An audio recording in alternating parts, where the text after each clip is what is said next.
Hi, my name is Caxt. I'm an ex-AAA game developer gone rogue, and now I'm working on game projects to push the envelope of what video games can be. Sometimes I find value in sitting down, collecting my thoughts on where video games are headed, and share them with you to get feedback. This is Design Talk.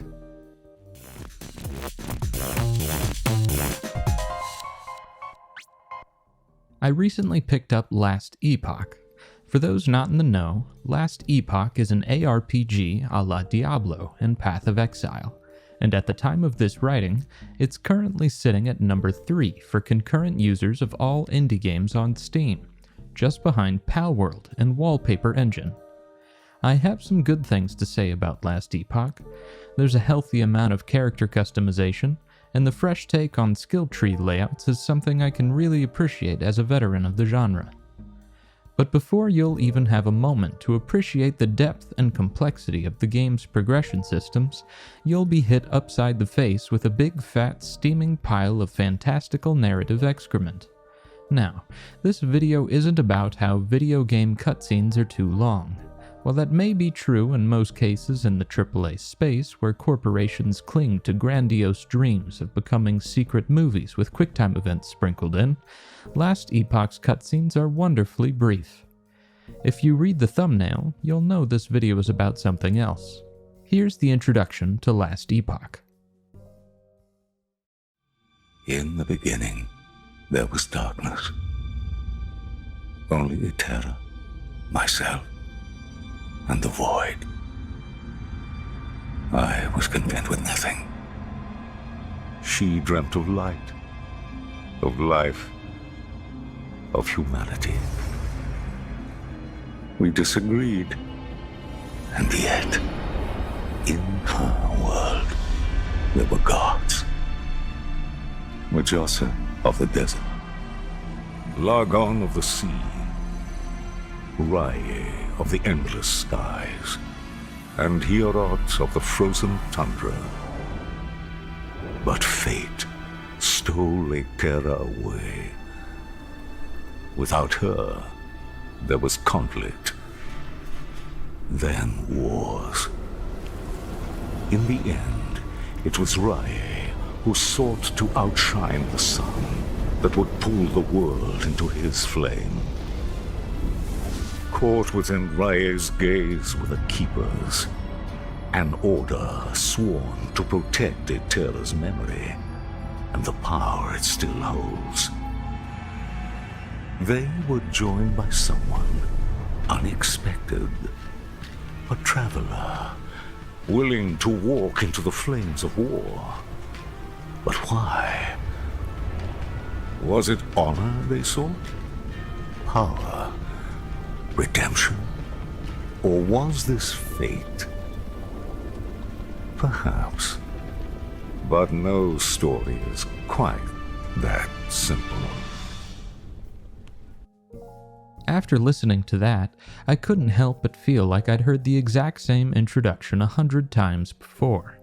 Here's a couple of opening cinematics from Lost Ark. See if you notice a pattern. The land of frost. Everything was frozen in Shoeshire through the power of Sirius, a prison of ice to bind the accursed flame demons. But cracks had started to form in the ice. Lord Sirius bade us to find the Warrior of Frost to battle the returning demons. We found you, the hero of the arena. You proved your worth in that coliseum of pain and death. Only you had the power to save Shoeshire from chaos. Awakened, the demons called forth the dead to bolster their forces. They had to be stopped. I've planned my revenge for 1,000 years, only to be destroyed by this little... You exceeded our every expectation. But our world is facing an even greater peril. Follow the path of light. Use your strength to drive out the darkness from this world. Rowendell, the land of magic. All Sylvains who come of age receive the spirit and power of an ancestor in a great ceremony. Your coming-of-age ceremony was special. I, Archmage Visca, chose you to receive my soul. But the demons came and spoiled our moment. Belshazzar, commander of the Phantom Legion, stole my soul and used its power to try and destroy Rowendell. Belshazzar! Queen Azina battled the demon to a stalemate. Belshazzar fled to plot her next move. But her army invaded Rowendell. But you never gave up. You stood up to the demons, defended Rowendell, and won back my soul. You are the one I've been searching for. The one who never surrenders, even in the face of oblivion. The one who can face our enemies with true courage. I lost to a Sylvain? No! Destiny calls. Embrace the light. Iterra, the Void, Majasa, Lagan, Raye, Hirot, the Keepers, a Traveler, Shoeshire, Sirius, the Warrior of Frost, Queen Azina, Belshazzar, the Phantom Legion, Archmage Visca, Sylvains, Rowendell. Psychomantis. These opening cinematics treat their exposition like a pre-tween's Twitter bio mixed up between proper and pronouns. I don't know who Belshazzar is, I don't know what the Phantom Legion is, and I don't know what the position of commander is within the Phantom Legion. Is this Belshazzar Karen the head honcho or some kind of middle manager? Is there a king for Queen Azina? Is that by choice or by doctrine? What does it mean for Raya to be a god, and why is his godliness so much more powerful than Lagan? You might say, that would be too much exposition to explain in your opening cutscene, and you'd be right. But it turns out that replacing a cogent introduction with floaty, meaningless words like the beginning, darkness, power, destiny, conflict, wars, nothing, light, life, and the world has the same problem that Marvel is facing with their multiverse bloat. When the stakes of your story are too abstract, I can't relate. I stop caring about all those names you throw at me, and I don't feel the need to meet your characters and explore your world. For comparison, let me read you the first page or so of Game of Thrones. We should start back, Garrett urged as the woods began to grow dark around them. The wildlings are dead. Do the dead frighten you? Sir Waymore Royce asked with just the hint of a smile. Garrett did not rise to the bait. He was an old man, past 50, and he had seen the lordlings come and go. Dead is dead, he said. We have no business with the dead. Are they dead? Royce asked slothfully. What proof have we? Will saw them, Garrett said. If he says they are dead, then that's proof enough for me. Will had known they would drag him into the quarrel sooner or later. He wished it had been later rather than sooner. My mother told me that dead men sing no songs, he put in. My wet nurse said the same thing, Will, Royce replied. Never believe anything you hear at a woman's tit. There are things to be learned even from the dead.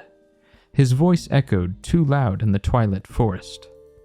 We have a long ride before us, Garrett pointed out. 8 days, maybe 9, and night is falling. Sir Waymar Royce glanced at the sky with disinterest. It does that every day about this time. Are you unmanned by the dark, Garrett? Will could see the tightness around Garrett's mouth, the barely suppressed anger in his eyes under the thick black hood of his cloak. Garrett had spent 40 years in the Night's Watch, man and boy, and he was not accustomed to being made light of. Yet it was more than that. Under the wounded pride, Will could sense something in the older man. You could taste it, a nervous tension that came perilously close to fear. Will shared his unease. He had been 4 years on the wall.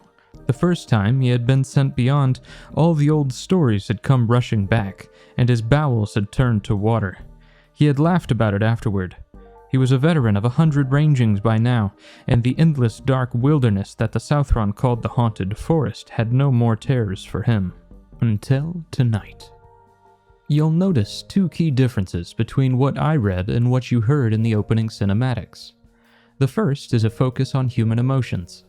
I understand Garrett's cautious hesitation, Sir Waymar Royce's stubborn authority, and Will's social anxieties. Contrast that with Last Epoch. I can't possibly comprehend Eterra's longing for humanity in a universe devoid of existence. I'm not an omniscient magical god being, and it's going to take a lot more work on behalf of the writer if you want me to relate to one on an emotional level. The second difference is the construction of the proper nouns that are present.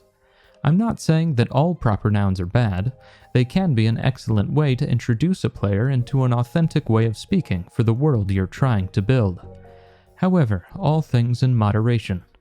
Game of Thrones uses them sparingly, and the ones you do get are all connected to each other. I can understand that the Night's Watch is some kind of a guard militia, and that they protect the wall. I know what a wall is, so that's a good start.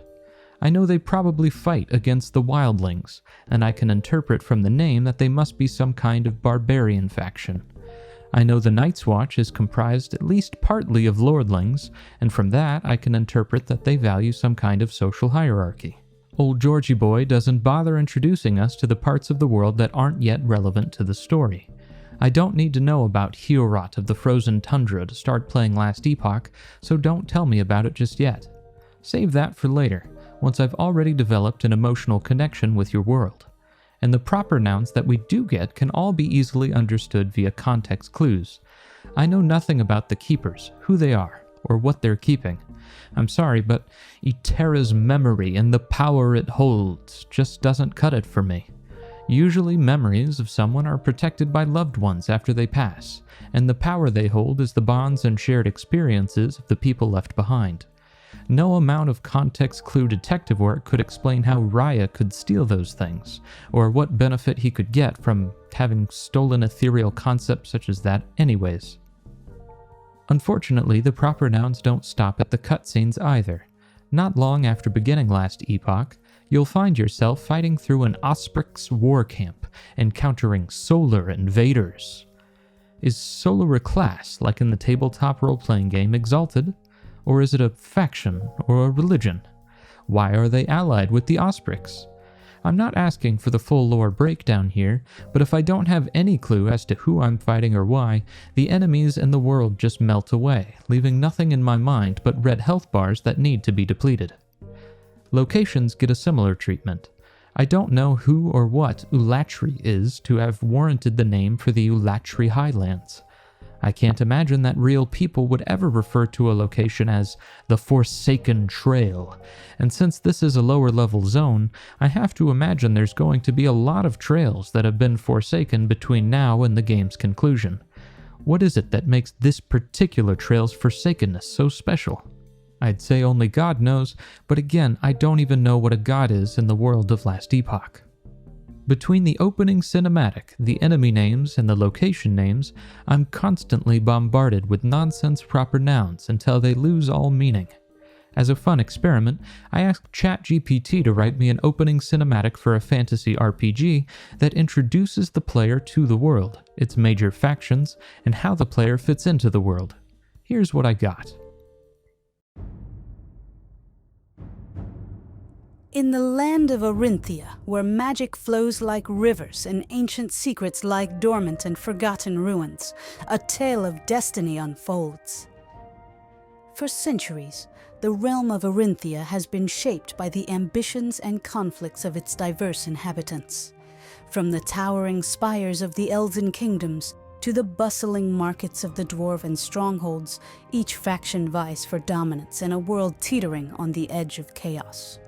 But amidst the turmoil, a new hero emerges, guided by fate to navigate the treacherous currents of power and forge their own destiny.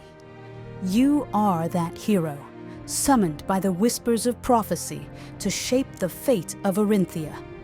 Your journey begins now as you step into a world on the brink of transformation.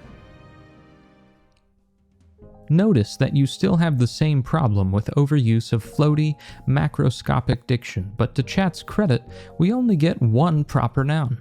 I didn't even ask it to build the emotional connection that I think is so vital for introducing a player to your fantasy world, and we still wound up with something that is better than what you see in a lot of fantasy video games today. You can say that in many of these games, narrative isn't that important. And you're right, because clearly these games are still wildly successful in spite of their lackluster storytelling. But I don't think that means players should be satisfied with a subpar story and world building.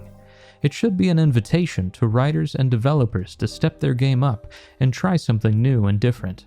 If your sales aren't being hurt by a bland and tired narrative, what's the risk of a little experimentation? So, keep your proper noun usage short and sweet. Don't let them interfere with your player's emotional connection to the world. Introduce them on a need-to-know basis, keeping like terms close together. And do your best to construct your proper nouns using language your player already understands. If you want to stay up to date with my own delve into the world of a more narrative-driven video game later this year, consider subscribing to the channel. And if you really want to embrace the light and follow your destiny in the war against evil and nothingness, maybe even join the Imaginary Game Studios Discord server, link in the description. Thanks for listening. See you next time.